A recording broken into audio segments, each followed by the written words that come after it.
नमस्कार, मैं सुमित सांगवान। जिस समय पूरा भारत प्रार्थना कर रहा है, दुआ कर रहा है, अरदास कर रहा है इस बात को लेकर कि भारत का चंद्रयान-3 मिशन सफलतापूर्वक चांद की सतह पर लैंड कर जाए, उस वक्त यदि भारत के लोकतांत्रिक चांद के ऊपर ग्रहण लगाने की परिस्थितियां भारत के वर्तमान सत्ता प्रतिष्ठान के द्वारा यदि खड़ी कर दी जाएं, तो चंद्रयान के परिस्थितियों के बीच इस पर भी बात होनी चाहिए। क्योंकि चंद्रयान तो एक और अपनी सफलतापूर्वक मंजिल को हासिल करने की दिशा में निरंतर आगे बढ़ रहा है, लेकिन उस वक्त की परिस्थितियों में और चंद्रयान की आबो हवा जब बह रही हो, उस वक्त यदि आज की खबर पर गौर करें और लोकतंत्र के चांद पे यदि ग्रहण लगाने की तैयारी कर ली जाए, तो इसे नज़रअंदाज करने की परिस्थितियां तो निर्मित नहीं होने देनी चाहिए। क्योंकि अब जो आपकी स्क्रीन पर यह चल रहा है, इस खबर को सिर्फ एक खबर के रूप में यदि आप दरकिनार कर देना चाहें और यह सोचें कि इससे आपका, हमारा या किसी का भी कोई लेना देना होना नहीं चाहिए, तो संभवतः आप भारत के लोकतंत्र को आज़ादी के 75-77 वर्षों बाद भी समझ नहीं पाए हैं। क्योंकि आज इंडियन एक्सप्रेस अखबार में एक बहुत ही महत्वपूर्ण खबर छपी और इस खबर को लेकर बात इसलिए भी होनी चाहिए क्योंकि भारत के भीतर जब हम ये बात कहा करते हैं और इस बात को लेकर एक गौरव की अनुभूति करते हैं कि भारत लोकतंत्र की जननी है, उस दौर में यदि लोकतंत्र के ऊपर ग्रहण की परिस्थितियां आ जाए तो फिर क्या कीजिएगा। इंडियन एक्सप्रेस ने आज एक खबर प्रकाशित करी जिसमें इंडियन एक्सप्रेस के द्वारा यह बताया गया कि भारत का वर्तमान सत्ता प्रतिष्ठान यानी भारत सरकार आने वाले दिनों में चीफ इन्वेस्टिगेशन ऑफिसर के नाम से एक नया पद सृजित करने वाली है। आप सोचेंगे ये तो किसी जांच विशेषाधिकार के संबंध में कोई पद होगा। जी नहीं, अभी आगे सुनिए। इस पद को लेकर इंडियन एक्सप्रेस ने बहुत विस्तार से इस बात को बताया है कि जैसे भारत में सेना के 3 अंगों के ऊपर एक CDS यानी चीफ ऑफ डिफेंस स्टाफ के पद को सृजित किया गया, जिसके अंतर्गत भारत की सेना, वायुसेना और नौसेना के अध्यक्ष भी आते हैं, उसी की तर्ज पे अब भारत में ED और CBI के बीच तालमेल बिठाने के लिए चीफ इन्वेस्टिगेशन ऑफिसर का पद सृजित किया जा सकता है। और इसका जो पहला इसको कर्ता धर्ता होंगे, यानी जो पहले व्यक्ति आज़ाद भारत में चीफ इन्वेस्टिगेशन ऑफिसर के जो प्रमुख होंगे, आप उनका नाम जानते हैं, वह कौन होंगे? वो और कोई नहीं, ED के वर्तमान प्रमुख संजय मिश्रा होंगे। जी हाँ, खबर तो दरअसल ये है, संजय मिश्रा, ED के वर्तमान डायरेक्टर संजय मिश्रा, जिनका कार्यकाल एक वक्त सुप्रीम कोर्ट ने ही गैर संवैधानिक घोषित कर दिया था, लेकिन FATF की मान्यताओं और दिशा निर्देशों को लेकर भारत सरकार अपील में गई और सुप्रीम कोर्ट ने फिर अपने पिछले आदेश में थोड़ा परिवर्तन करके संजय मिश्रा को 15 सितंबर तक ED के डायरेक्टर पद पर नियुक्त रहने की छूट दे दी। लेकिन अब अंदर खाने खबर यह निकल रही है कि ED के डायरेक्टर संजय मिश्रा जब अपने पद से 15 सितंबर के बाद सुप्रीम कोर्ट के आदेश के बाद ही सही, लेकिन सेवानिवृत्त हो जाएंगे, तो उसके बाद उन्हें पोस्ट रिटायरमेंट के पश्चात यानी सेवानिवृत्ति के पश्चात चीफ इन्वेस्टिगेशन ऑफिसर के पद से नवाजा जा सकता है। यह ठीक वैसे ही है कि जब स्वर्गीय जनरल बिपिन रावत सेनाध्यक्ष के पद से सेवानिवृत्त हुए, तो उसके कुछ वर्षों बाद जब CDS का पद सृजित किया गया, तो जनरल बिपिन रावत को CDS के पद पर पहले CDS के तौर पर नियुक्त किया गया। लेकिन वो सैन्य कार्रवाइयों का विषय, हम उस पर नहीं जाएंगे, लेकिन ED के विषय में और CBI के विषय पे तो बात होनी चाहिए। क्योंकि संजय मिश्रा, ये सवाल तो हर किसी के जहन में बार बार और यहाँ तक कि सुप्रीम कोर्ट की टिप्पणियों में भी उठा था कि क्या भारत सरकार के पास बाकी तमाम अधिकारीगण इतने अक्षम हैं कि पूरी भारत सरकार एक अकेले संजय मिश्रा के पीछे आकर खड़ी हो गई है और वह यह मान के चलती है कि संजय मिश्रा नहीं होंगे तो ना जाने कौन सा ऐसा पहाड़ टूट पड़ेगा जो ED को या CBI को उस रूप में शक्तिशाली नहीं बना रख सकेगा जो कथित तौर पे अभी बनाए हुए हैं। क्योंकि भारत के भीतर बीते 9 वर्षों का यदि हम इंडियन एक्सप्रेस का ही उल्लेख करें, तो कई महीने पहले इंडियन एक्सप्रेस ने ही इस खबर को प्रकाशित किया था कि भारत के भीतर बीते कई वर्षों से 95% ED और CBI के मामले गैर भारतीय जनता पार्टी राजनीतिक दलों के ऊपर दर्ज किए गए। इसमें मुख्यमंत्री हैं, डिप्टी सीएम हैं, मंत्री हैं, नेता हैं, विधायक हैं, सांसद हैं, पार्षद हैं। इन तमाम परिस्थितियों को लेकर के अब यदि ये बात सोच सरकार के भीतर व्याप्त हो रही है कि संजय मिश्रा को खोने नहीं देना है और उनको गाहे बगाहे प्रासंगिक बनाए रखना है और मुख्य धारा में रखना है, क्योंकि इंडियन एक्सप्रेस की खबर इस बात का भी उल्लेख करती है और वह इस बात को लगातार बता रही है कि चीफ इन्वेस्टिगेशन ऑफिसर का जो रैंक होगा, जो उनका स्तर होगा, वो भारत सरकार के सचिव यानी सेक्रेटरी के बराबर होगा। यानी कोई छोटा मोटा या बहुत अदना सा पद ये नहीं होने वाला है। आप खुद कल्पना कीजिए कि सीबीआई के डायरेक्टर और ईडी के डायरेक्टर के ऊपर एक और डायरेक्टर, जो इन दोनों जांच संस्थाओं के बीच तालमेल बनाने की परिस्थितियों को निर्मित करेगा। लेकिन सवाल तो पूछा जाना चाहिए कि संजय मिश्रा के आश्रय सरकार कौन सी परिस्थितियों का निर्माण करना चाहती है, क्योंकि कहने को तो चाहे लाल किले की प्राचीर हो या संसद का पटल, प्रधानमंत्री लगातार इस बात का उल्लेख करते कि मैं भ्रष्टाचार बर्दाश्त नहीं करता हूं। वह अलग बात है कि वो अजीत पवार को बर्दाश्त करते हैं और उन्हें अपनी सरकार में, जिन्हें जून के महीने में 70,000 करोड़ के घोटालों का आरोपी बता रहे थे, 4 दिन बाद ही अपनी महाराष्ट्र सरकार में अजीत पवार को डिप्टी सीएम बना देते हैं। लेकिन हम उसमें भी नहीं जाएंगे। बात दरअसल ये है कि संजय मिश्रा में ऐसा क्या है। सवाल संजय मिश्रा के रूप में एक व्यक्ति का नहीं है। सवाल यह होना चाहिए और यह पूछा जाना चाहिए कि क्या संजय मिश्रा के आश्रय कोई नई सोच और रणनीति 2024 के लोकसभा चुनाव के मद्देनजर रची जा रही है। यह सवाल आज बहुत गंभीरता से पूछा जाना चाहिए, क्योंकि आने वाले दिनों में 5 राज्यों में विधानसभा चुनाव होने हैं और उनमें से 3 उत्तर भारत के हैं, 1 उत्तर पूर्व और 1 दक्षिण। इसकी परिस्थितियां, क्योंकि जो सर्वे रिपोर्ट निकल कर आई या भीतर खाने से जो खबरें निकल कर आई, उसमें प्रधानमंत्री का राजनीतिक दल बहुत अनुकूल स्थिति में नहीं है। वो छत्तीसगढ़ में बड़ी हार की तरफ बढ़ रहा है, मध्य प्रदेश में वो नाराज भाजपा, शिवराज भाजपा, महाराज भाजपा के 3 गुटों में बटा हुआ है और राजस्थान में वसुंधरा राजे के आश्रय परिस्थितियों को निर्मित किया जा रहा है। लेकिन बात दरअसल ये है कि क्या प्रधानमंत्री 2024 के लोकसभा चुनाव से पहले सुनिश्चित कर लेना चाहते हैं कि उनका कोई भी ऐसा प्रतिद्वंदी जो आने वाले दिनों में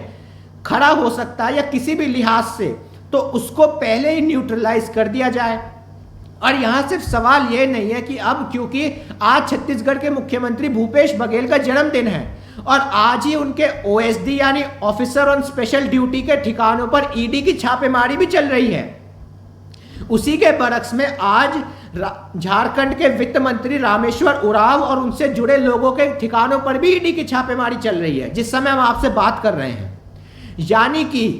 ईडी का दुरुपयोग करके जो परिस्थितियां निर्मित की गई, उसके बाद अब कोशिश यह है कि संजय मिश्रा के आश्रय, क्योंकि संजय मिश्रा के कालखंड में ही मनीष सिसोदिया, राहुल गांधी, संजय राउत, अनिल देशमुख, शरद पवार, ममता बनर्जी, तेजस्वी यादव, तमाम बड़े बड़े विपक्षी नेताओं पर गाज गिरी। कुछ अभी जेल में हैं और कुछ के जेल जाने के पुख्ता इंतजाम किए जा रहे हैं। तो सवाल तो यह होना चाहिए कि भारत के भीतर संजय मिश्रा के आश्रय वो कौन सा लक्ष्य प्रधानमंत्री हासिल करना चाहते हैं, क्योंकि इंडियन एक्सप्रेस की ये रिपोर्ट बहुत खतरनाक इस लिहाज से मालूम पड़ती है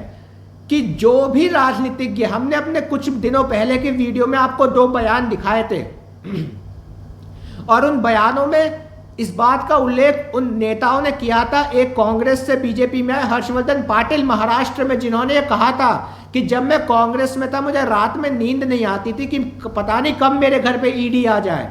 लेकिन अगले ही दिन जब मैं बीजेपी में आया तो अब मैं चैन की नींद सोता हूं क्योंकि मुझे पता है मुझे कुछ नहीं होगा। यानी लोकतंत्र के एक चोगा ओढ़े हुए तो परिस्थितियों को प्रधानमंत्री निर्मित करते हुए बताते हैं, लेकिन उसके पीछे, पर्दे के पीछे जो खेल वो कर रहे हैं, उसको लेकर के मुख्य धारा की मीडिया तो इस बात की चर्चा नहीं करेगी। लेकिन सवाल तो यह है कि आपके हमारे जैसे नागरिक जो भारत में भले ही आज़ादी के वक्त नहीं जन्मे और ना ही 1975 के आपातकाल में जन्मे, हमने एक नई परिस्थितियों में भारत को देखा समझा है। लेकिन उन परिस्थितियों के भीतर यदि इतिहास के अतीत के उदाहरण भी छोटे पड़ने लगे तो बात तो होनी चाहिए, चिंता होनी चाहिए, क्योंकि बात आज संजय मिश्रा कल कोई और होगा। लेकिन कानून का दुरुपयोग, क्योंकि यह सच है कि ईडी को जो ताकत मिली वो मनमोहन सिंह की सरकार के कार्यकाल में मिली, लेकिन उसको लेकर के जो मनमोहन सिंह संभवतः जो नहीं समझ पाए कि इस ईडी का काम किस तरह से किया जाना चाहिए, इस बात के लिए वर्तमान सत्ता प्रतिष्ठान की तारीफ नकारात्मक रूप से इससे लेकिन होनी चाहिए, उन्होंने कानून का प्रावधान बिल्कुल सही तरह से पकड़ा।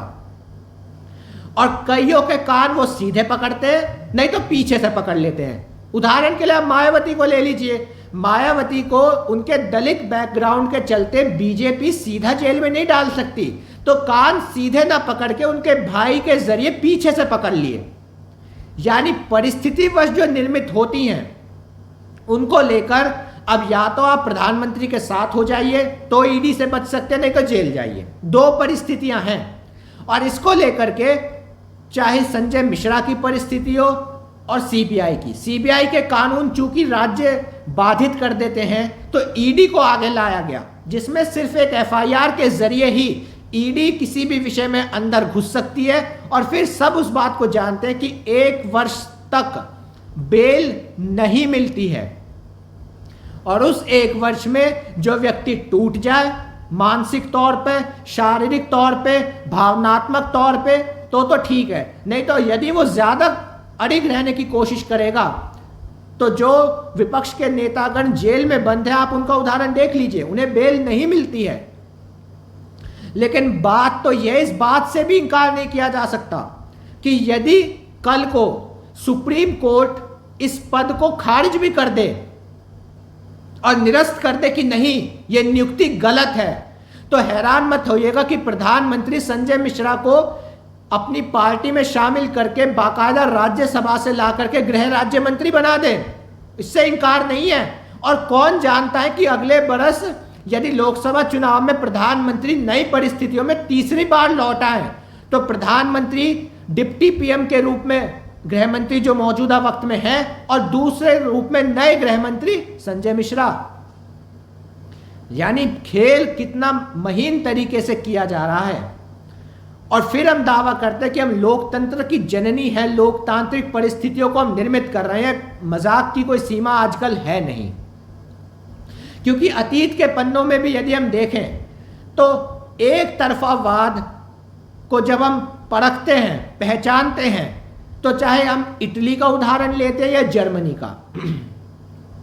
उन दोनों के जो सर्वोच्च नेता रहे वो कभी ये कहकर नहीं आए थे कि हम अपनी परिस्थितियां क्या निर्मित करेंगे। शुरुआती वर्षों में चुनाव भी वो कराते थे, लेकिन उसके बाद उन्होंने किन परिस्थितियों को निर्मित किया और द्वितीय विश्व युद्ध के बाद 1945 का साल और अप्रैल महीना किन घटनाओं का गवाह बना। और उसके बाद आज दुनिया जब जर्मनी के इतिहास का विवेचना उसकी करती है, इटली के इतिहास की विवेचना करती है, रूस के इतिहास की विवेचना करती है, या एक लिहाज से जापान के भी करती है, तो हमें ज्यादा कुछ कहने की जरूरत होनी नहीं चाहिए। सुप्रीम कोर्ट भी एक सीमा के आगे कहां तक बढ़ पाएगा। उसने तो यह बात का उल्लेख किया था कि चुनाव आयोग की नियुक्ति निष्पक्ष दिखनी भी चाहिए, लेकिन सरकार ने कानून ला करके एक बात पलट दी। दिल्ली के संदर्भ में सुप्रीम कोर्ट ने इस बात का उल्लेख किया कि सरकार जो चुनी हुई दिल्ली की है उसके पास अधिकारियों के स्थानांतरण की शक्तियां होनी चाहिए। सरकार ने संसद के लिहाज से कानून पलट दिया। तो बात तो यही है। और अब तो सरकार के भीतर से यह सोच व्याप्त हो रही है कि संविधान की जो मूल अवधारणा जो केशवानंद भारती के निर्णय से निकल कर आई 13 जजों की बेंच से, वह निर्णय भी भारत की विकास गाथा में एक बाधा है। बीते दिनों प्रधानमंत्री के आर्थिक सलाहकार परिषद के अध्यक्ष विवेक देबरॉय ने इस बात का बाकायदा लिखकर एक उल्लेख कर दिया कि भारत को एक नया संविधान चाहिए। यानी बिना किसी धुएं के, या धुआं तो कहीं से उठ रहा है, इससे अब इंकार नहीं किया जा सकता। धुआं उठ भी रहा है और उसको लेकर के और जो लोग ये सोच रहे हैं कि ये तो सिर्फ विपक्ष के लिए ही है, वो भी इस बात को जान ले कि वसुंधरा राजे यदि आज भी निर्णय नहीं ले पाने की स्थिति में तो सिर्फ इसलिए कि ललित मोदी के विषय में उनकी भी गर्दन फंसी हुई है।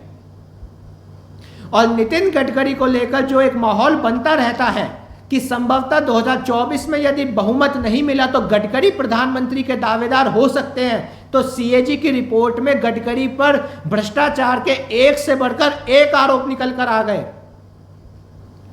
इससे यह तो साबित होता है कि प्रधानमंत्री की सरकार में भ्रष्टाचार हो रहा है, इसको साबित हुआ। लेकिन यह भी तो पूछा जाना चाहिए कि यह सीएजी जो 8 साल से एक खामोशी की नींद सोए हुए था, अचानक 9वें वर्ष में से कौन सी क्रांति इसके अंदर जग गई। लेकिन इन बातों को लेकर के रीडिंग बिटवीन द लाइंस जिस बात का हम जिक्र करते हैं, यदि इसको आप आज भी ना समझें तो फिर आने वाले दिनों की परिस्थितियों में तैयार रहिए। वो कहावत, वो कहानी, वो कविता एक जो कही जाती है, हमें उसके लेखक कवि का नाम अभी याद नहीं है, लेकिन हम वो कहना जरूर चाहेंगे।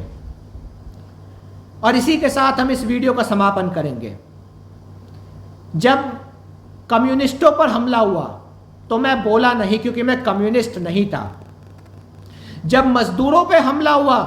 तो मैं बोला नहीं क्योंकि मैं मजदूर नहीं था। जब छात्रों पे हमला हुआ तो मैं बोला नहीं क्योंकि मैं छात्र नहीं था। लेकिन अब जब मुझ पे हमला हो रहा है तो मेरे लिए बोलने वाला कोई नहीं है। और इन परिस्थितियों को लोकतंत्र के भीतर चंद्रयान तो आज सफलतापूर्वक चांद की सतह पर लैंड करे, हमारी शुभकामनाएं रहेंगी। लेकिन उस दौर में यदि चंद्रमा के सरीखे भारतीय लोकतंत्र पर ग्रहण की परिस्थितियां आ जाएं तो सवाल तो करने होंगे, जवाब देही तो तय करनी होगी। इन्हीं शब्दों के साथ आज का ये वीडियो समाप्त करते हैं। पुनः मुलाकात होगी, लेकिन आज जाते जाते एक संदेश तो दे जाना चाहेंगे। जवाहरलाल नेहरू ने 15 अगस्त 1947 को जब भारत आजाद हुआ तो उस दरमियानी रात को अपने भाषण में इस बात का उल्लेख किया था, at the stroke of the midnight hour when the world sleeps India shall awake to enlighten freedom. आज जब आधी रात को दुनिया सोई हुई है, भारत अपने आजादी को गले लगाने की परिस्थिति में आ रहा है। जवाहरलाल नेहरू ने तो अंधेरे से उजाले की परिस्थितियों में भारत के लोकतंत्र को बढ़ते हुए देखा था। अटल बिहारी वाजपेयी के भाषणों में उस बात का उल्लेख हुआ करता था।